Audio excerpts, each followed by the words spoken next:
Welcome to Knife Thoughts. This video is going to be on this knife, and as you can see, this is the Buffalo brand or Waynorth Cutlery City Stock. And so this is the latest knife from Charlie Campagna. This is a special factory order for Charlie Campagna made by Gradation Cutlery, and this is on their number 81 frame. They did a run of these here in 2024, and the regular run was called the Boss Bowl Keeper. But this version here for Charlie, which, you know, Charlie normally has been using the Waynorth Cutlery brand and did also on the tangs of this knife, but instead called it Buffalo brand on the tube here, as well as on the blade. This latest knife for Charlie Campagna is being called the City Stock, a Stockman pocket knife. And so you can kind of pause the video here and read through this write-up on the back if you'd like, but in classic Charlie style, it's a great write-up designed to serve a city lifestyle or be appropriate for ranch duties and maybe even buffalo hunting. And it's made to be slim, less obtrusive to carry. It is a single spring knife, so you can see there is only one spring, but it does have two blades and really almost two full-size blades.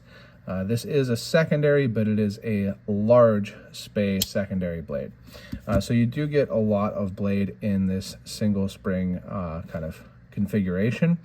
And then, you know, kind of goes through with the classic style write-up.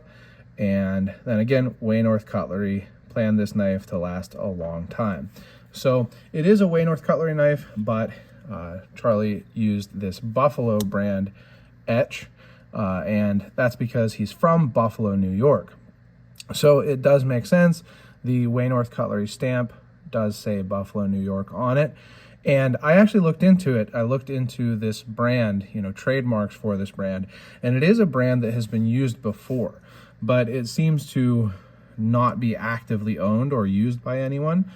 So I told that to Charlie, and he seemed excited to hear that. So hopefully it's something that he continues to use. I hope he gets lots more SFOs and, you know, can kind of expand the Waynorth Cutlery brand here. But I really enjoy Charlie's knives. Charlie has always been very kind to me and shared his knowledge, helped me get into Gradation Cutlery knives, sharing his Barlow collection and talking through them with me at the rendezvous and things.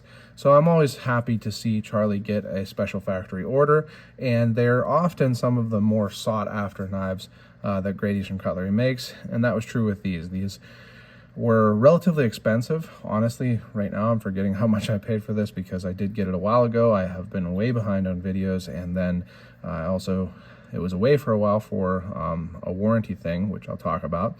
But I am forgetting how much it was, but they tend to be more expensive than the regular runs, but they still sold out immediately, even at dealers that were really jacking the prices up. And I got mine from Blue Creek Cutlery. Ken, I've bought GEC knives from him for years, and his price was very fair. Actually, I think the lowest of all of the prices, if I remember correctly, or near it. So anyway, it's a beautiful knife. The first thing I noticed about this knife is this jigging, which is very reminiscent of the Navy knife SFO that Charlie had done. It's a really kind of unique, non-uniform jigging that looks very much like vintage jigging.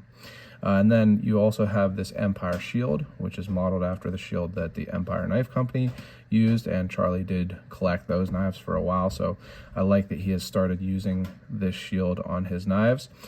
Now, this knife is built really nicely, beautiful action, a nice 5-ish pull on this really classic long clip point blade, great action on it, and then same deal, about a 5 on this spay blade. Again, a pretty large spay blade. Now, I will say that this spay blade sits relatively high. You can definitely catch your finger on that. It is definitely above the handle. You know, I don't really plan to carry and use this knife, to be completely honest. So it's not a real issue, but I wish that it wasn't proud.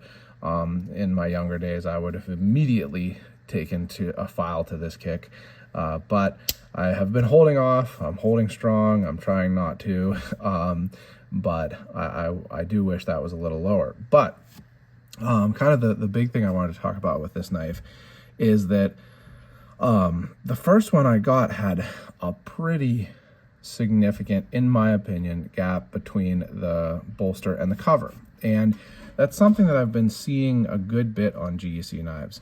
Now, you know, I say these things, and for example, I heard at the GEC rendezvous that someone was like, why do you even let him here, because he talks so negatively about your knives, you know, in his videos.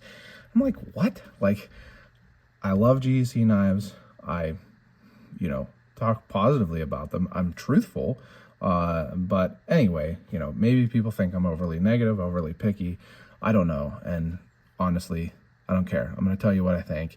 And, you know, I think I'm pretty fair, and my videos are like almost always positive. So, in my opinion, it had a relatively big gap between the bolster and the covers in the top front bolster.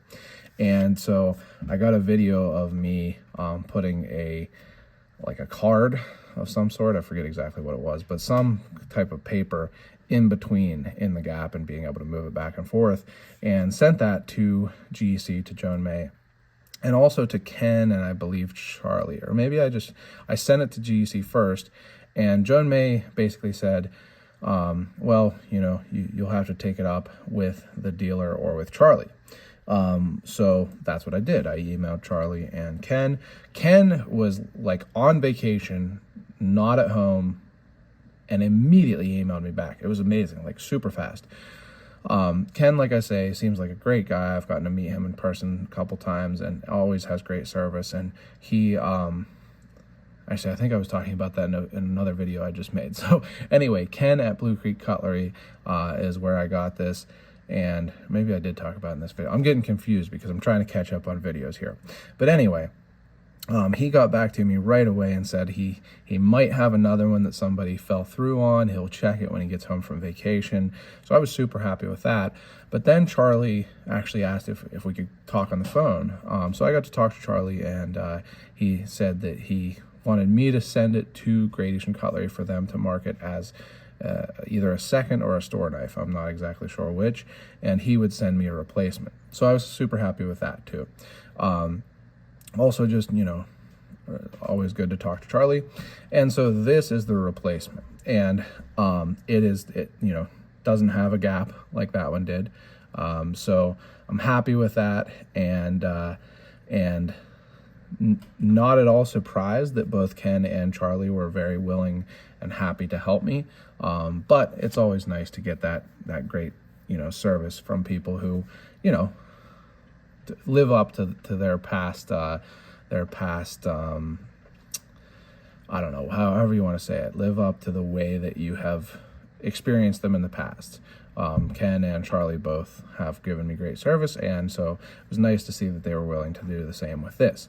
So, you know, I got my replacement, and I am happy with it. Again, the only issue with this one is the Proud Spay Blade, but again, I'd like to use this, to be honest. I was kind of hoping to get one of the store or second knives, even maybe get the one back, purchase back the one that that had that gap, and make it a user, and keep one as like a you know, safe queen, or you know, just one to display or whatever. But that didn't end up happening. So I probably won't use this one, just put it with my other Charlie / Waynorth SFO knives. But I'm really happy to have it. It's, I think, one of the best knives that GEC has made this year here in 2024. And I'm really happy to see Charlie and Waynorth Cutlery get another SFO. So I hope you've enjoyed this video. If you have, make sure you give it a thumbs up, leave any comments below, subscribe to the channel, click the bell, and select all so you know when I post new videos. Check out my website, knifethoughts.com, where I post articles on knives like this and knife related topics, and make sure you subscribe to the email newsletter there. And last but not least, as always, don't forget to go out and do good.